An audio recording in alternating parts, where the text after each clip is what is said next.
Shalom saudara pendengar saudara rohani yang dikasihi Tuhan Yesus Kristus. Selamat datang di Renungan Rohani malam hari ini. Selamat malam, saya berdoa agar saudara sehat selalu. Semoga Roh Kudus hadir di tengah kita saat ini. Sebelum kita mulai renungan malam ini, marilah kita bersama-sama berdoa. Bapa kami yang di surga, Bapa di dalam nama Tuhan Yesus Kristus, kami sungguh mengucap syukur, ya Tuhan, oleh karena Engkau sangat baik buat kami. Engkau ada bersama kami dan menopang hidup kami di siang hari dan di malam hari. Engkau ada bersama-sama dan menyertai kami. Tuhan, kami memuji dan bersyukur kepadamu pada malam hari ini, kami masih bisa berkumpul di rumah kami yang kecil ini. Tuhan, saat ini kami hendak mendengarkan firman-Mu. Berilah pengetahuan dan bimbinglah hamba-Mu ini agar apa yang Engkau firmankan dapat bekerja sesuai kehendak-Mu. Buat kami jemaat-Mu, bukalah hati dan pikiran kami untuk mendengar dan menerima firman-Mu.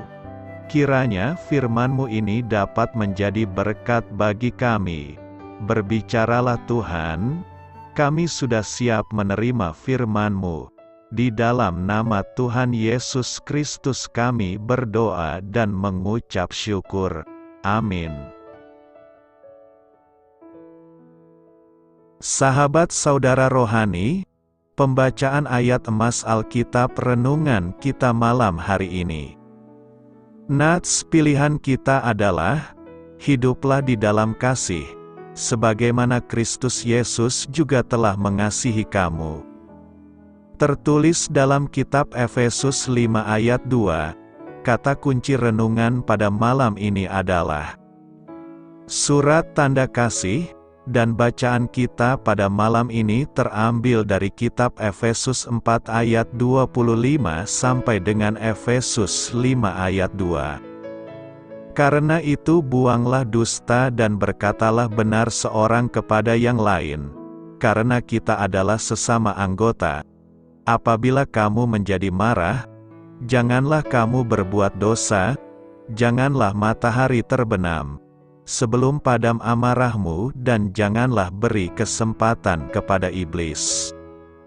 Orang yang mencuri, janganlah ia mencuri lagi, tetapi baiklah ia bekerja keras dan melakukan pekerjaan yang baik dengan tangannya sendiri, supaya ia dapat membagikan sesuatu kepada orang yang berkekurangan. Janganlah ada perkataan kotor keluar dari mulutmu, tetapi pakailah perkataan yang baik untuk membangun, di mana perlu, supaya mereka yang mendengarnya beroleh kasih karunia.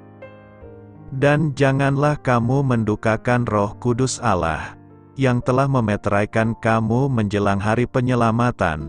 Segala kepahitan, kegeraman, kemarahan, pertikaian dan fitnah hendaklah dibuang dari antara kamu.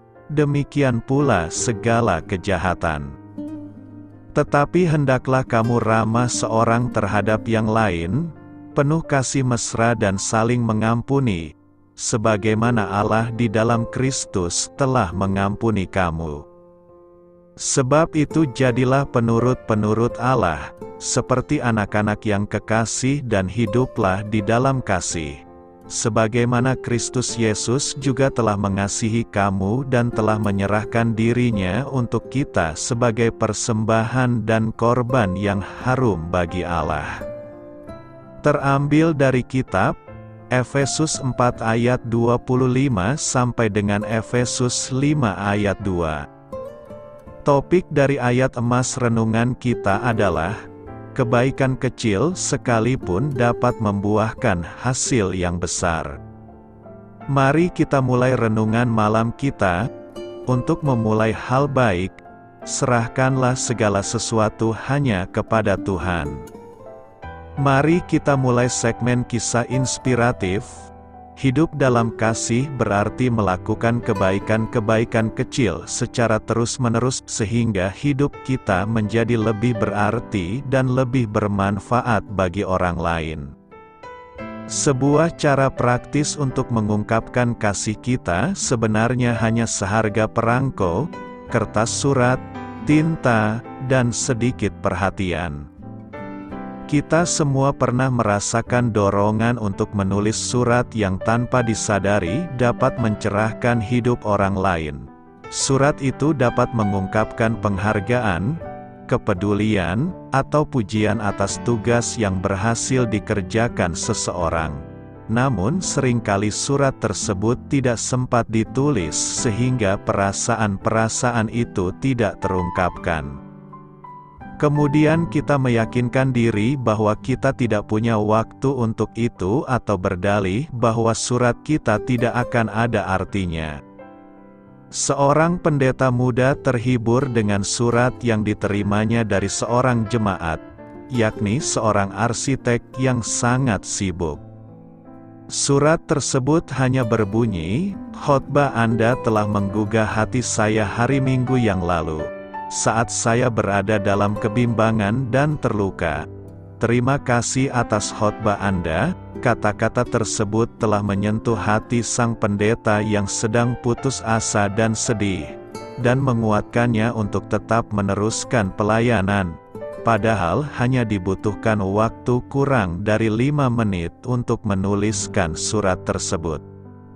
Adakah seseorang yang mungkin membutuhkan penguatan, ucapan terima kasih, atau sekadar surat yang mengingatkannya bahwa Anda mendoakannya? Mulailah hidup dalam kasih meski hanya melalui sepucuk surat. Hiduplah di dalam kasih. Efesus 5 ayat 2 berkata, "Dan hiduplah di dalam kasih, sebagaimana Kristus Yesus juga telah mengasihi kamu dan telah menyerahkan dirinya untuk kita sebagai persembahan dan korban yang harum bagi Allah." Pesan Paulus untuk hidup dalam kasih merupakan pesan kepada jemaat di Efesus. Hal ini dilakukannya mengingat hubungan di antara jemaat mulai mengalami degradasi kasih. Berbicara mengenai kasih, hampir di seluruh Alkitab, Tuhan meminta kita untuk saling mengasihi sebagaimana Dia mengasihi kita. Ketika Kristus ada di sini di bumi, Dia memberikan teladan yang indah tentang bagaimana menjalani hidup kita, termasuk bagaimana mencintai. Yesus mengasihi semua orang janda miskin, gembala yang tidak berpendidikan, pelacur di jalan, anak-anak yang menyebalkan, dan orang-orang terkaya di negeri itu. Dia tidak membuat perbedaan kelas ketika Dia berbicara yang baik, berhenti untuk mendengarkan, atau melakukan mukjizat, karena kasih-Nya sama kepada semua orang. Setiap keputusan yang diambil Tuhan berangkat dari kasih. Ini harus menjadi kebijakan kita juga. Sebelum membuat keputusan, kita perlu bertanya pada diri sendiri, apakah ini dimotivasi oleh cinta? Atau apakah aku hanya ingin memegang kendali hanya karena aku bisa? Pada hari penghakiman, kita harus menjawab setiap keputusan yang kita buat. Satu-satunya cara untuk memastikan kita membuat pilihan yang bijak adalah dengan berdoa dan membiarkan Roh Kudus memimpin dan membimbing. Kita perlu meminta lebih banyak cinta kepada Tuhan buat hati kita. Keputusan yang dimotivasi oleh cinta tidak hanya akan membuat kita lebih bahagia, tetapi akan mempraktikkan prinsip-prinsip Tuhan, yang membuat kita semakin dekat dengan Yesus. Orang yang mengalami kasih Kristus adalah orang yang percaya Tuhan Yesus sebagai Tuhan dan Juru Selamat. Dalam kasih karunia disadarkan bahwa dirinya orang berdosa, tidak dapat menyelamatkan dirinya dengan cara apapun dan satu-satunya jalan keselamatan hanyalah Tuhan Yesus. Anak-anak yang kekasih, mengerti bahwa dirinya dikasihi dengan kasih Allah dengan melimpah. Karena dalam keadaan terburuk, keadaan berdosa, tidak layak, Tuhan mengasihi dan menyelamatkannya. Saat seseorang mengerti betapa tidak layaknya dia menerima kasih itu, maka dia akan mengerti betapa berartinya dan dalamnya kasih Kristus. Orang yang belum pernah mengalami kasih Kristus, mustahil untuk dapat mengasihi dengan kasih Kristus. Orang yang dapat mengasihi keluarganya dengan kasih Kristus adalah orang yang sudah mengalami kasih Kristus. Jika kita sudah mengalami kasih Kristus, kita bukan dianjurkan, tetapi diharuskan mengasihi termasuk keluarga kita. Keluarga yang sudah mengalami kasih Kristus, seharusnya menghidupi kasih Kristus di dalam keluarganya. Kasih Kristuslah yang mengikat, mengokohkan, menolong, memulihkan keluarga-keluarga. Banyak orang menerapkan standar kasih yang berbeda-beda, tetapi dengan jelas firman Tuhan mengatakan bahwa standar kasihnya adalah kasih Kristus. Nas hari ini mengatakan, hiduplah di dalam kasih, sebagaimana Kristus Yesus juga telah mengasihi kamu dan telah menyerahkan dirinya untuk kita sebagai persembahan dan korban yang harum bagi Allah. Hidup dalam kasih itu, berarti mempraktikkan kasih sebagaimana kita telah dikasihi Kristus. Kasih yang ditunjukkan oleh Tuhan Yesus adalah dengan menyerahkan dirinya untuk berkorban sekaligus memuliakan Allah. Standar kasih yang harus dipraktikkan kita adalah kasih yang tanpa syarat, bukan kasih yang menuntut, tetapi kasih yang memberi, kasih yang mau mengampuni. Setiap tindakan di dalam relasi, termasuk di dalam keluarga, harus mengacu pada kasih Kristus. Tidak ada standar yang lain. Tuhan Yesus mengasihi bukan setengah-setengah, tetapi memberikan hidupnya sebagai korban untuk menyelamatkan manusia. Pemberian diri Tuhan Yesus itu korban yang harum bagi Allah, yang berarti berkenan kepada Allah. Kasih yang sejati itu adalah pemberian yang terbaik supaya orang lain dapat mengenal Tuhan. Jika orang percaya mempraktekkan kasih seperti Kristus mengasihinya, maka itu adalah persembahan yang harum di hadapan Tuhan. Standar kasih di dalam keluarga bukan kata orang atau perasaan pribadi, tetapi kasih Kristus saja. Di dalam keluarga, kasih itu bukan dimulai dengan menuntut anggota keluarga lainnya untuk mengasihi kita, tetapi kasih itu harus dimulai oleh kita sendiri untuk mempraktekkannya. Ada kalanya kasih kita itu dilakukan tidak dengan mudah, karena adanya hal-hal yang mungkin menyakiti kita, tetapi tetap kasih Kristus itu yang harus dipraktekkan. Jika seluruh keluarga mempraktekkan kasih Kristus, maka keluarga-keluarga akan sungguh dipenuhi oleh kasih. Suami atau istri perlu memakai standar kasih Kristus untuk mengasihi pasangannya. Orang tua juga mengasihi anak-anak dengan standar kasih Kristus, sekalipun mungkin anak-anak ada yang mulai tidak menghiraukan orang tuanya. Anak-anak mengasihi orang tua yang melukainya dengan kasih Kristus.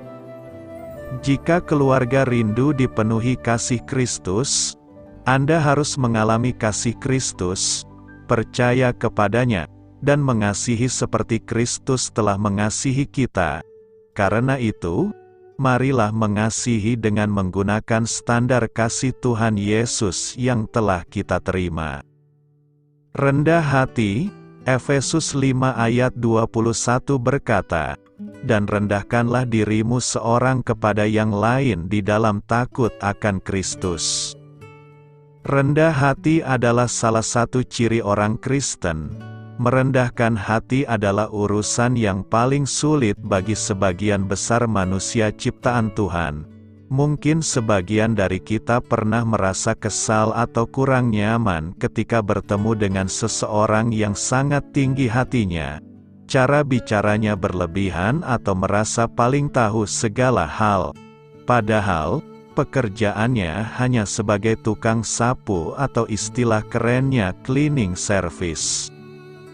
Ada orang yang merasa paling cantik dan ketika disapa jawabannya menyakitkan hati. Rendah hati adalah sikap tidak menempatkan diri sebagai orang yang lebih tinggi, secara status sosial, jabatan, intelektual, dan sebagainya, daripada orang lain. Sedangkan rendah diri adalah perasaan bahwa diri sendiri kurang dibandingkan orang lain. Dalam hubungan dengan sesama, kita harus bersikap rendah hati, tetapi tidak boleh bersikap rendah diri. Dalam hubungan dengan Tuhan, kita bukan hanya harus bersikap rendah hati, tetapi kita juga harus menyadari bahwa diri kita memang hina di hadapan Tuhan. Tidak ada sesuatu pun di dalam diri kita yang bisa kita banggakan. Merasa rendah diri di hadapan Tuhan adalah perasaan yang wajar.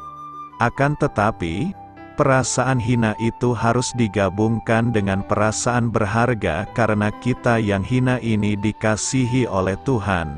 Bahkan orang-orang yang percaya kepada Tuhan Yesus mendapat status baru yang amat berharga, yaitu status sebagai anak-anak Allah. Di dalam Alkitab ada disampaikan beberapa hal terkait dengan rendah hati. Raja Daud misalnya, amat berbeda dengan Raja Saul. Raja Saul adalah seorang yang rendah diri di hadapan orang lain. Salah satu buktinya adalah bahwa ia bersembunyi saat terpilih sebagai raja. Sayangnya, tindakan-tindakannya menunjukkan bahwa dia tidak cukup rendah hati untuk mengakui kesalahan yang dilakukannya. Bagi Raja Saul, yang paling penting adalah penghargaan orang lain terhadap dirinya. Sikap Raja Saul ini amat berbeda dengan sikap Raja Daud yang rendah hati, khususnya terlihat dari sikapnya terhadap Raja Saul, dan yang bersedia merendahkan diri di hadapan Allah walaupun diolok-olok oleh istrinya sendiri. Tuhan menghendaki anak-anaknya merendahkan diri, terutama di hadapan Tuhan, bukan untuk kepentingan Tuhan, melainkan untuk kepentingan dan kebahagiaan kita sendiri. Dalam menghadapi berbagai permasalahan yang terjadi dewasa ini, jika kita mengandalkan akal dan kepintaran kita sendiri, kita tidak akan mampu, apalagi dalam hal melakukan apa yang baik bagi sesama. Di dalam hidup ini, kita menghadapi berbagai macam pilihan dan pilihan tersebut sangat menentukan perjalanan hidup kita di kemudian hari. Tetapi selaku anak-anak Tuhan, janganlah kita melakukan apa yang baik dengan mengharapkan imbalan. Itu merupakan tindakan yang tidak dikehendaki Allah. Sikap mengharapkan imbalan ini yang akhirnya menjadi bibit suburnya tindakan korupsi, kolusi dan nepotisme. Ada orang yang mau membantu seseorang untuk masuk kerja ke salah satu perusahaan dengan iming-iming setelah masuk kerja harus menyetor sekian rupiah. Iming-iming seperti ini akan menyuburkan tindakan dan sikap selalu mengharapkan balasan saat melakukan sesuatu kepada orang lain. Firman Tuhan hari ini mengajak kita untuk merendahkan diri kita di hadapan orang lain dengan takut akan Tuhan. Firman Tuhan ini kiranya dapat menguatkan kita dan menjadikan kita mengerti pentingnya merendahkan diri terlebih di hadapan Tuhan.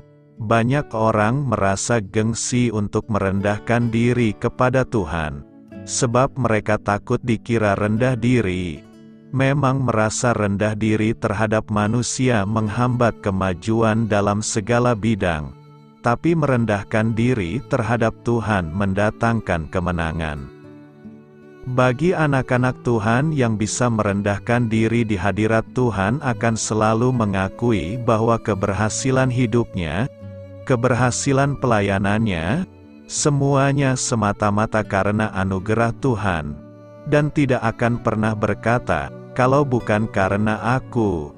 Oleh karena itu, setiap kita harus selalu waspada, sebab sering terjadi bahwa seseorang menjadi sombong dan tinggi hati secara tidak sadar. Apa artinya menjadi peniru Allah? Tertulis di kitab Efesus 5 ayat 1. Mari kita bahas, dalam suratnya kepada jemaat di Efesus. Paulus memberikan instruksi kepada jemaat, karena itu jadilah penurut-penurut Allah. Sebagai anak-anakku yang kekasih, kita harus meniru Kristus dan meneladani kehidupan kita menurut Dia. Kata yang diterjemahkan sebagai peniru atau pengikut dalam Alkitab versi bahasa Inggris ini adalah mimetai dalam bahasa Yunani.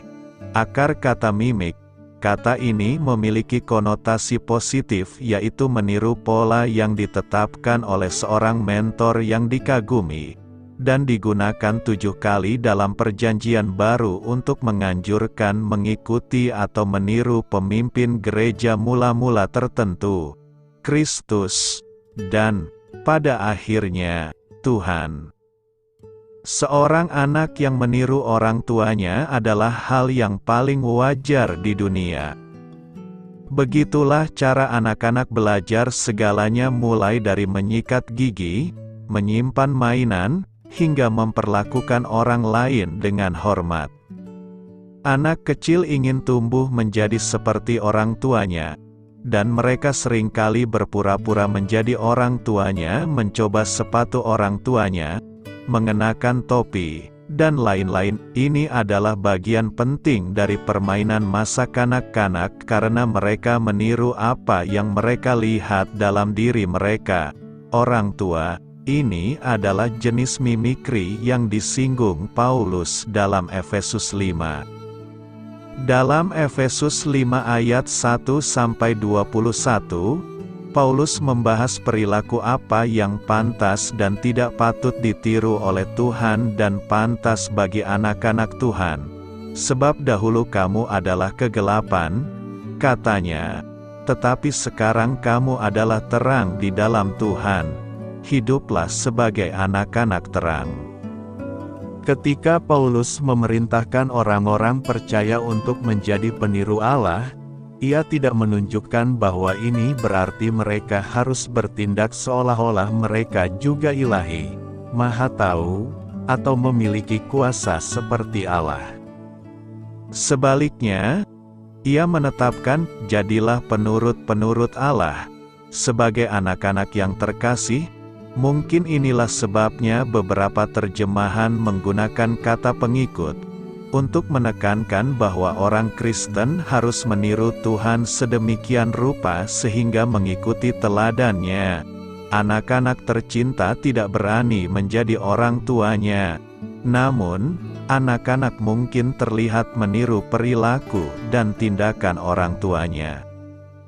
Untuk meniru Allah dengan benar, pertama-tama kita harus menjadi anak-anaknya. Tetapi kepada semua orang yang menerimanya, yang percaya pada namanya, ia memberikan hak untuk menjadi anak-anak Allah, yang dilahirkan bukan dari darah, atau dari keinginan daging, atau dari keinginan manusia, melainkan dari Allah. Jika kita menerima Kristus dan percaya dalam namanya, kita menjadi anak-anak yang dikasihi Tuhan. Kita juga harus mengetahui jalan Tuhan agar kita tahu apa yang harus ditiru. Efesus 5 ayat 1-21 memberikan beberapa contoh. Tetapi percabulan dan segala kecemaran atau ketamakan tidak boleh disebutkan di antara kamu, sebagaimana lazim di antara orang-orang suci. Janganlah ada kata-kata kotor, omong kosong, atau gurauan kasar yang tidak pada tempatnya, tetapi biarlah ada ucapan syukur. Dan janganlah kamu mabuk oleh anggur, karena itu adalah pesta pora, tetapi hendaklah kamu penuh dengan Roh, saling menyapa dalam mazmur dan himne dan nyanyian rohani, menyanyi dan melantunkan melodi kepada Tuhan dengan hatimu, mengucap syukur selalu dan untuk segala sesuatu kepada Allah Bapa dalam nama Tuhan kita Yesus Kristus. Saling tunduk karena hormat kepada Kristus, kita dapat belajar tentang Tuhan dan jalan-jalannya melalui pembelajaran yang sungguh-sungguh atas ayat-ayat Alkitab seperti ini. Tuhan memberi kita teladan terbaik untuk diikuti dalam Kristus. Membedakan bagaimana hidup berdasarkan Tuhan kita yang menggantikan alam semesta bisa jadi sulit. Namun, dalam kehidupan Kristus, kita melihat contoh praktis tentang bagaimana seseorang seharusnya hidup di bumi ini. Dan hiduplah dalam kasih, sama seperti Kristus telah mengasihi kita dan telah menyerahkan dirinya bagi kita, suatu persembahan dan korban yang harum bagi Allah.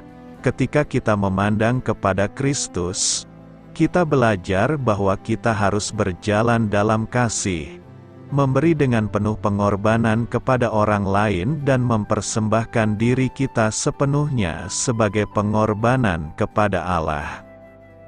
Para peniru Allah akan menjadi peniru Kristus, berjuang untuk berjalan dalam kasih dan ketundukan kepada Allah sebagaimana anak-anak terkasih berjalan dalam ketaatan dan teladan seorang ayah. Apa artinya hanya ada satu baptisan? Mari kita akan jawab ini. Efesus 4 ayat 4-6 mengatakan, ada satu tubuh dan satu roh, sama seperti kamu dipanggil pada satu pengharapan ketika kamu dipanggil, satu Tuhan, satu iman, satu baptisan, satu Allah dan Bapa dari semua, yang ada di atas segalanya.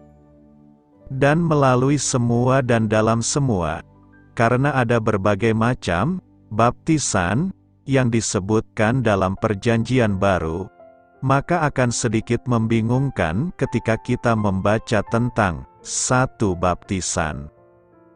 Kata membaptis selalu berarti menenggelamkan atau membenamkan.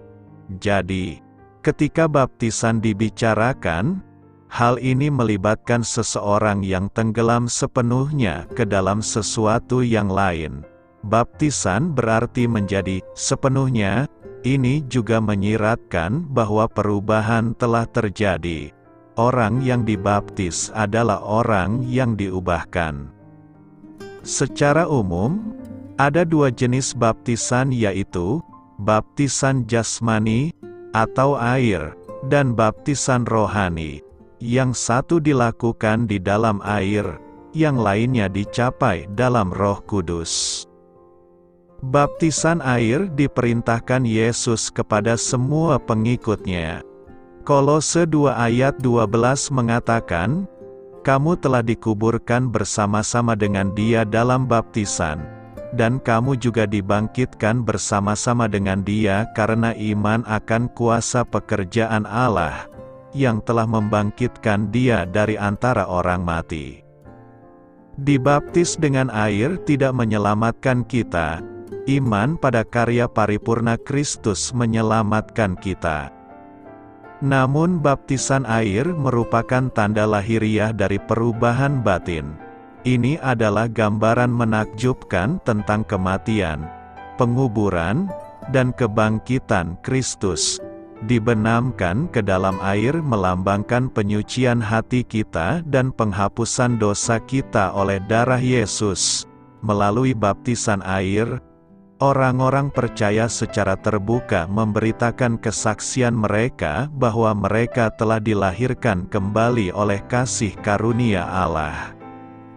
Roma 6 ayat 3 berbicara tentang baptisan rohani, atau tidak tahukah kamu, bahwa kita semua, yang telah dibaptis dalam Kristus Yesus, telah dibaptis dalam kematiannya. Petik 2. Baptisan rohani ke dalam Kristus, ini dilakukan oleh Roh Kudus pada saat orang berdosa yang bertobat menerima anugerah keselamatan dan dilahirkan kembali. Kita menanggapi tarikan Roh Kudus dan dilahirkan ke dalam keluarga Allah. Melalui baptisan ini, kita diidentikan dengan kematian dan kebangkitan Yesus. Sejak saat itu, kita menganggap diri kita disalibkan bersama Kristus. Kita memilih untuk kehilangan diri kita sendiri dan tenggelam di dalam Dia dan Roh Kudus mewujudkannya. Baptisan Roh Kudus dijanjikan oleh Yohanes Pembaptis, yang mengatakan bahwa Yesus akan membaptis kamu dengan Roh Kudus dan dengan api. Tidak ada seorang pun yang mengerti maksud Yohanes sampai Yesus naik kembali ke surga. Yesus telah berjanji kepada murid-muridnya bahwa Dia akan mengutus penghibur. Para pengikutnya harus menunggu di Yerusalem sampai janji dari Bapa datang. Janji itu datang dalam Kisah Para Rasul 2. Roh Kudus dicurahkan ke atas murid-murid, dan mereka tidak pernah sama lagi.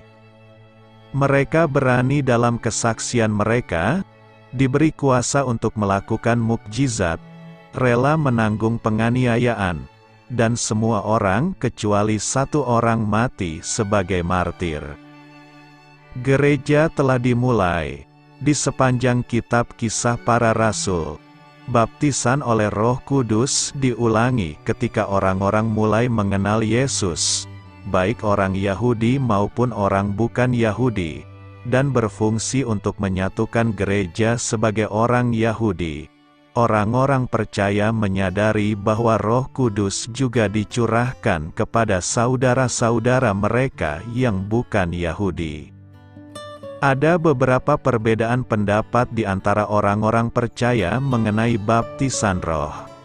Beberapa orang Kristen percaya bahwa baptisan Roh Kudus identik dengan baptisan ke dalam Kristus dan hal ini terjadi pada saat keselamatan, bahkan jika orang percaya tidak menyadarinya.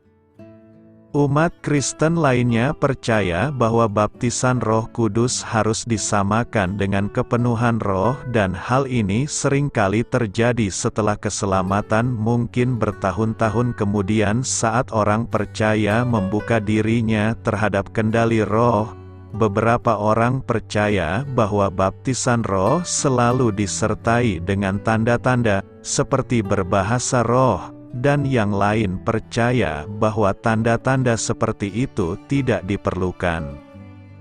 Ketika Paulus menulis kepada jemaat di Efesus tentang satu baptisan, ia mengingatkan mereka bahwa, apapun latar belakang atau kebangsaan mereka, mereka semua melayani Tuhan yang sama, menganut iman yang sama, dan mengalami baptisan yang sama.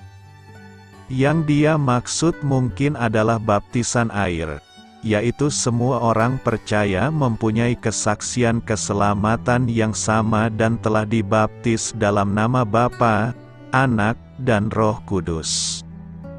Atau dia bisa merujuk pada baptisan roh, yaitu semua orang percaya telah ditempatkan ke dalam tubuh Kristus melalui kuasa roh. Apapun yang terjadi, penekanannya adalah pada persatuan di antara umat Kristiani. Ayat 3 mengatakan, berusahalah memelihara kesatuan roh melalui ikatan perdamaian.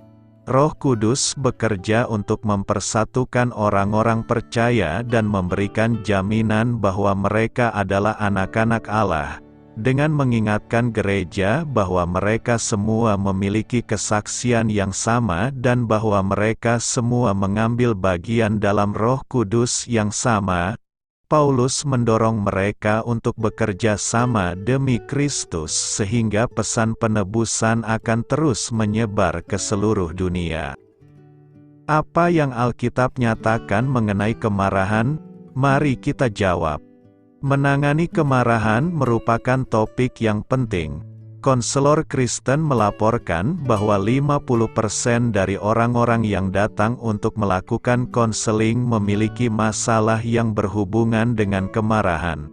Kemarahan dapat menghancurkan komunikasi dan merusak hubungan, menghancurkan sukacita dan kesehatan banyak orang. Sayangnya, banyak orang cenderung membenarkan kemarahannya, bukannya bertanggung jawab untuk kemarahannya. Semua orang bergumul dalam berbagai tingkat dengan isu kemarahan. Untungnya, Firman Tuhan memberi prinsip-prinsip tentang bagaimana menangani kemarahan dengan cara yang saleh, termasuk bagaimana mengatasi kemarahan yang negatif dan berdosa. Kemarahan tidak selalu berdosa. Ada jenis kemarahan yang diizinkan Alkitab, yang seringkali disebut sebagai kemarahan yang kudus. Allah juga marah. Orang percaya diperintahkan untuk marah terkait hal tertentu. Ada dua kata Yunani yang digunakan dalam Perjanjian Baru untuk merujuk kemarahan. Kata yang pertama berarti semangat, energi, dan yang kedua berarti gelisah, mendidih. Secara alkitabiah, kemarahan adalah energi yang diberikan Allah untuk membantu kita memecahkan masalah. Contoh yang termasuk ke dalam kemarahan yang alkitabiah, misalnya Paulus menentang Petrus karena memberi teladan yang salah. Kemarahan Daud ketika mendengar Nabi Nathan menceritakan tentang adanya ketidakadilan, dan kemarahan Yesus ketika bait Allah di Yerusalem dicemari. Contoh mengenai kemarahan di atas tidak terkait pembelaan terhadap diri sendiri, melainkan pembelaan terhadap orang lain ataupun pada sebuah prinsip. Kemarahan berubah menjadi dosa ketika dimotivasi oleh kepentingan pribadi, ketika tujuan Allah diselewengkan, ataupun ketika kemarahan dibiarkan berlarut-larut. Alih-alih menggunakan energi yang dihasilkan oleh kemarahan untuk menyelesaikan masalah yang ada, malahan orangnya yang diserang. Surat Efesus 4 ayat 15-19 memerintahkan kita untuk mengatakan kebenaran di dalam kasih dan menggunakan perkataan kita untuk membangun orang lain. Tidak mengizinkan kata yang busuk atau destruktif keluar dari mulut kita. Sayangnya, perkataan yang beracun ini merupakan karakteristik umum dari manusia yang telah terjatuh ke dalam dosa.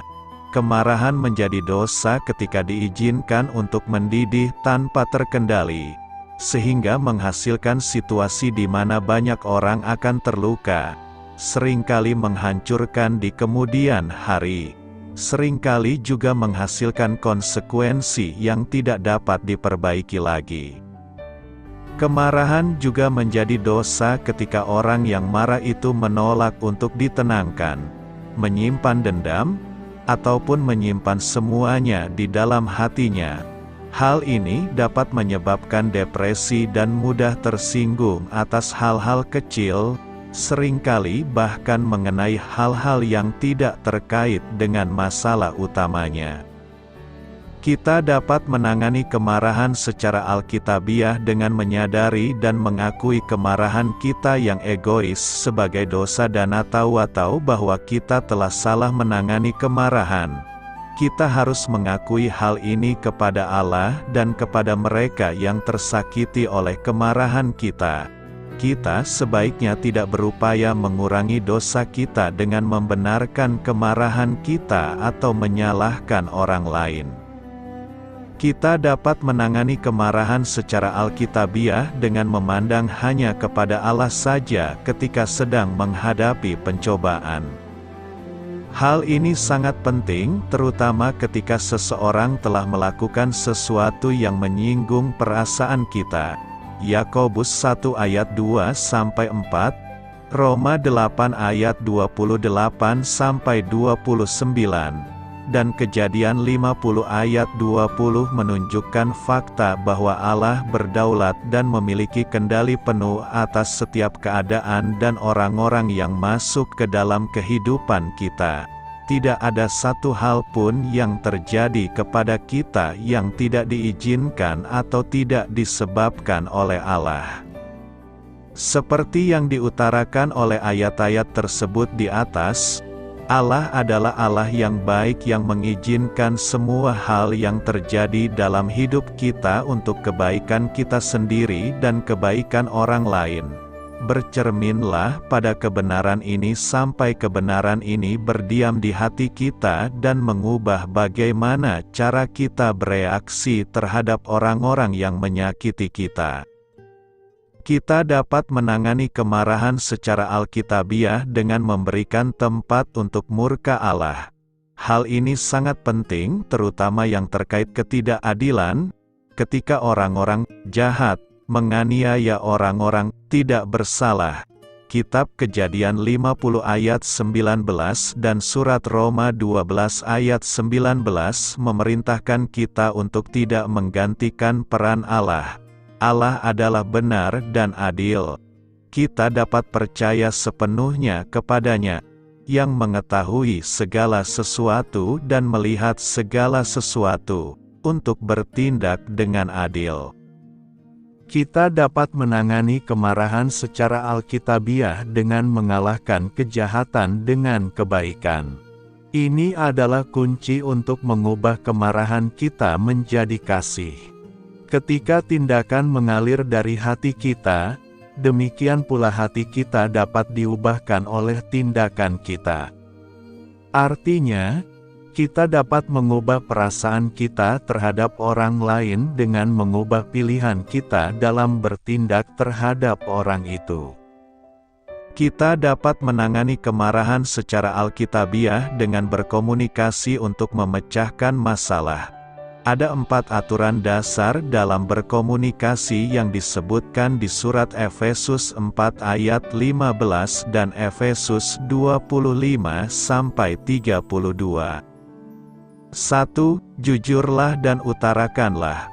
Orang lain tidak bisa membaca pikiran kita. Kita harus mengatakan kebenaran di dalam kasih. 2.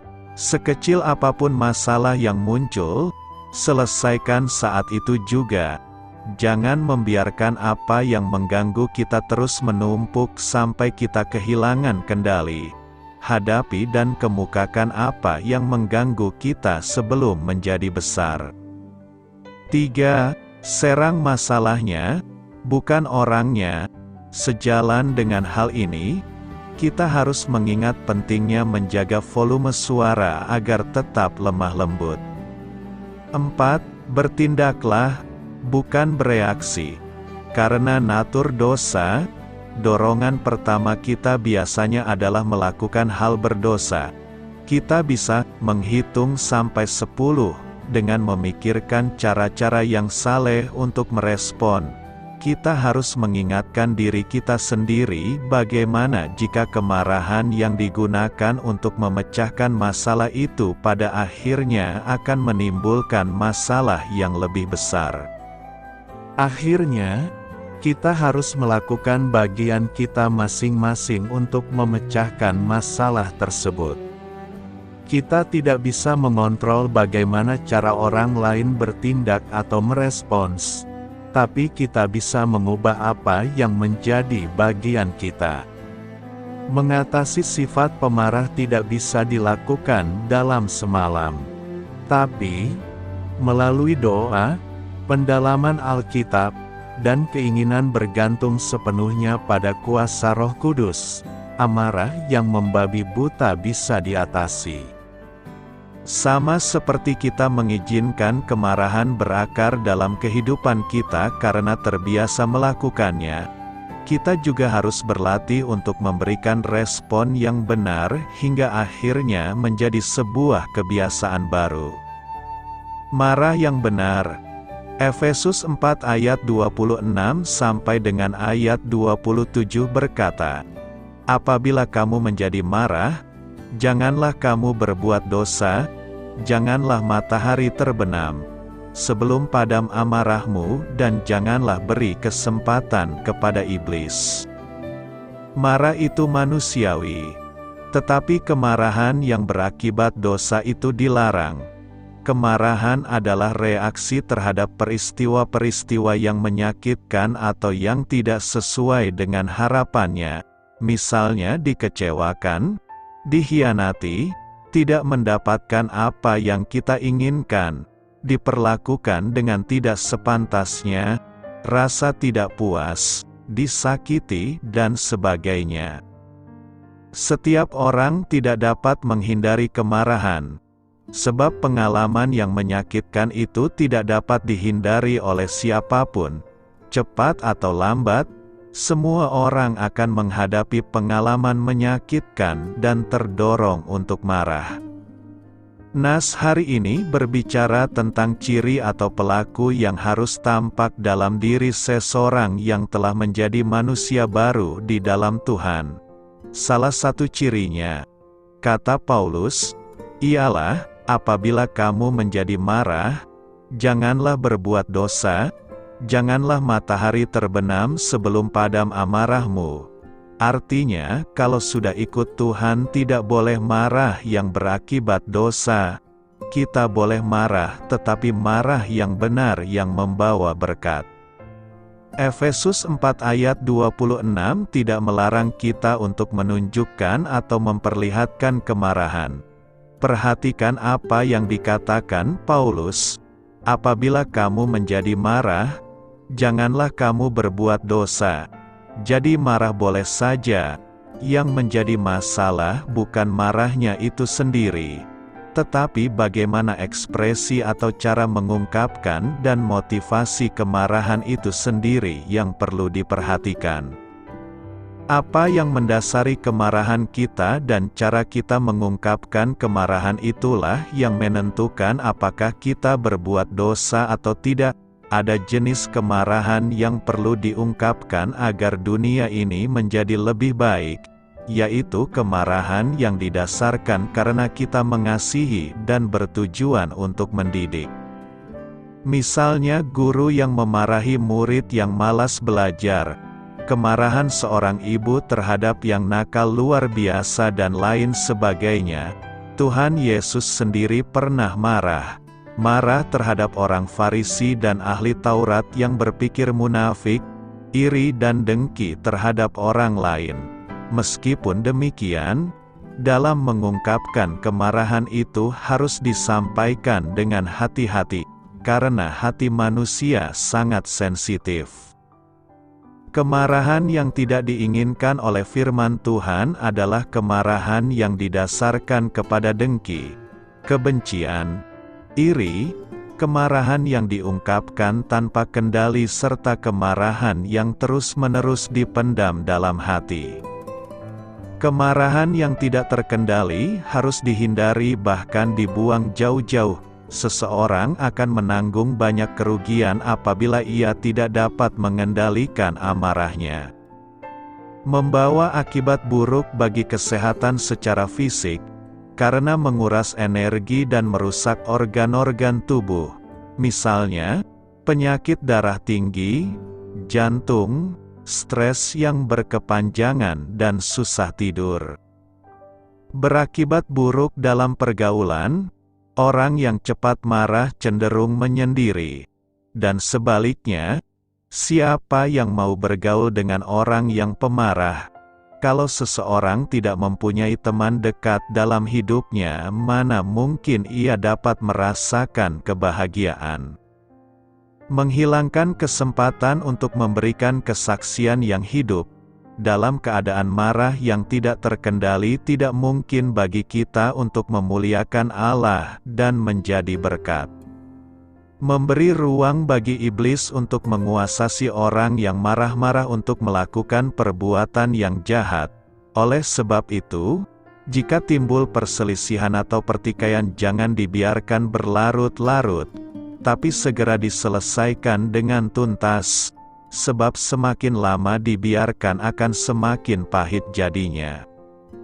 Ada pepatah yang mengatakan bahwa salah satu ukuran keagungan atau kebesaran seseorang adalah kemampuannya untuk mengendalikan kemarahan. Bagaimana kita dapat mengontrol atau mengatasi kemarahan kita agar tidak jatuh dalam dosa?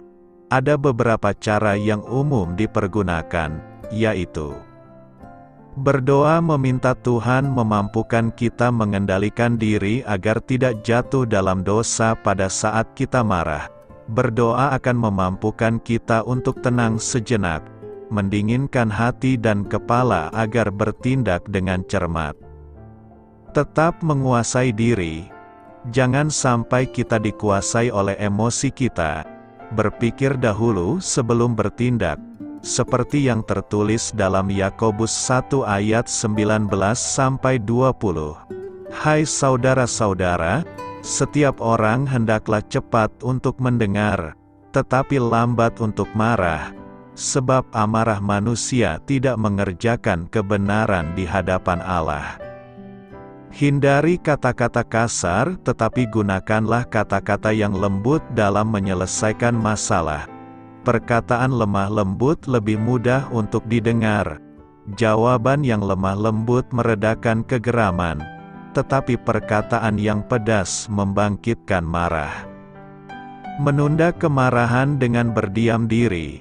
Dengan berlalunya waktu perasaan kita jadi tenang.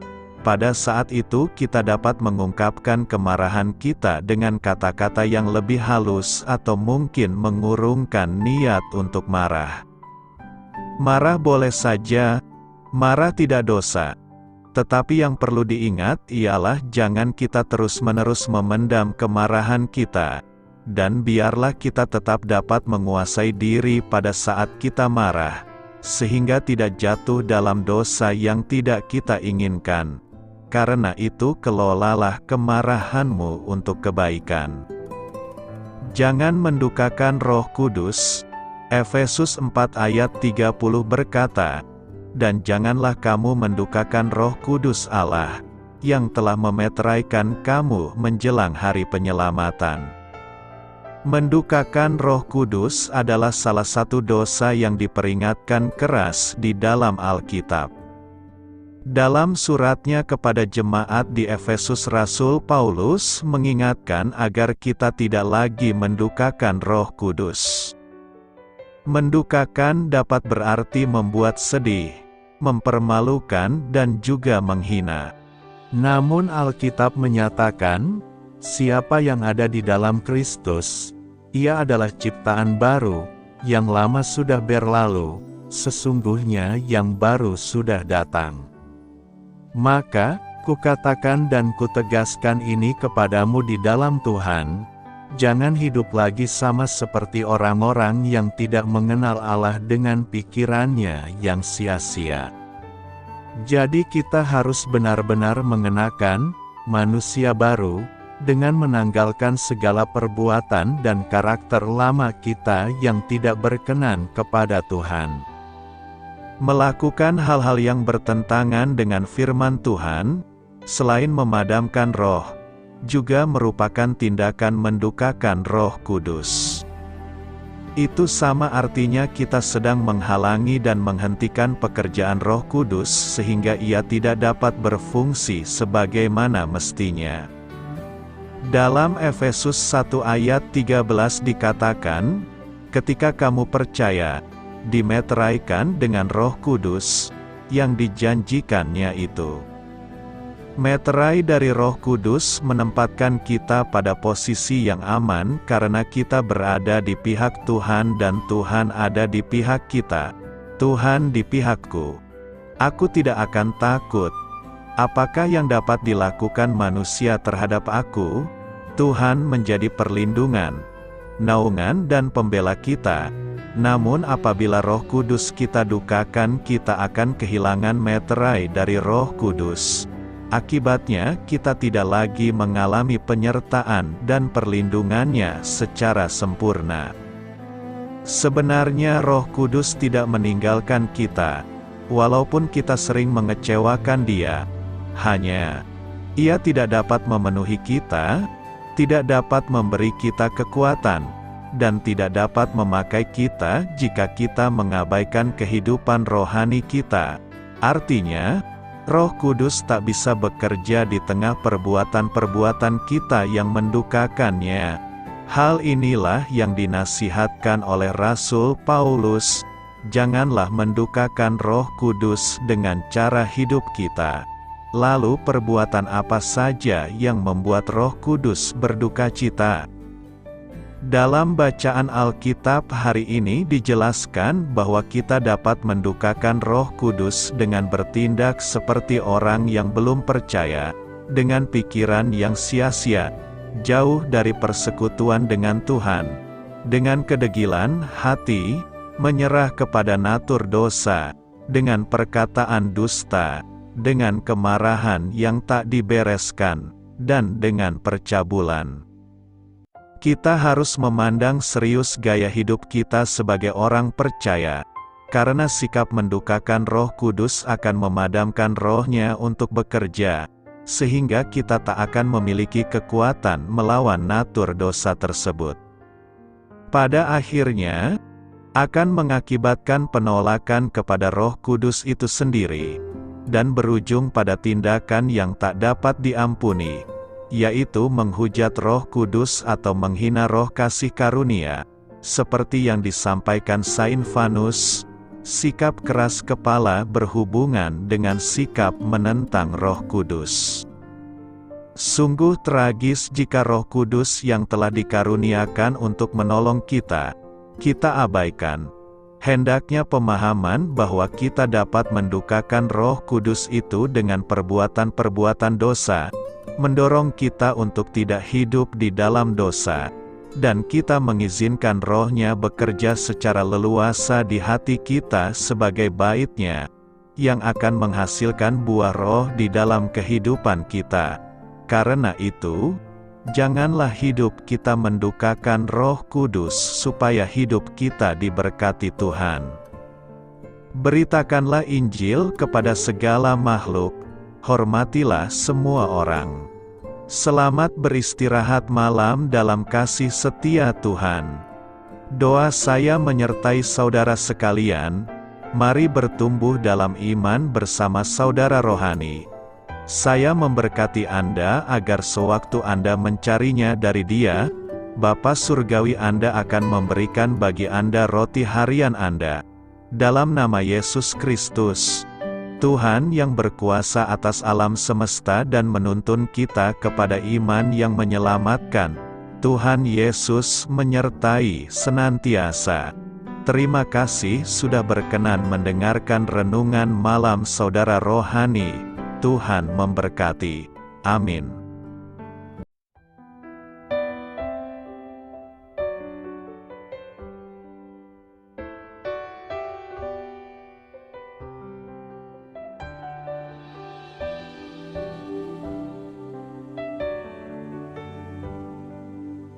Marilah kita renungkan, sahabat saudara rohani.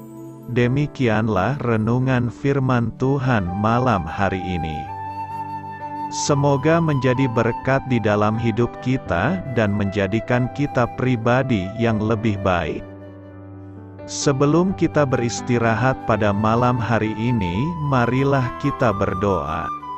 Bapa kami yang di surga, Bapa di dalam nama Tuhan Yesus Kristus, kami sungguh mengucap syukur, ya Tuhan, oleh karena Engkau sangat baik buat kami.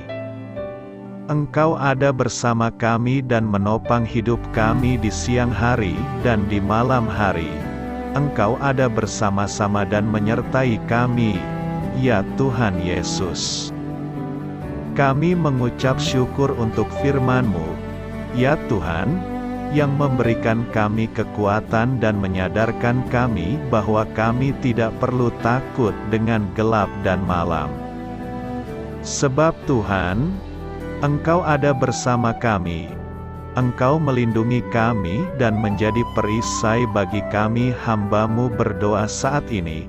Tuhan, untuk setiap pendengar renungan ini yang mengalami ketakutan, kecemasan, kegelisahan, pada situasi gelap dan malam hari di dalam nama Tuhan Yesus Kristus.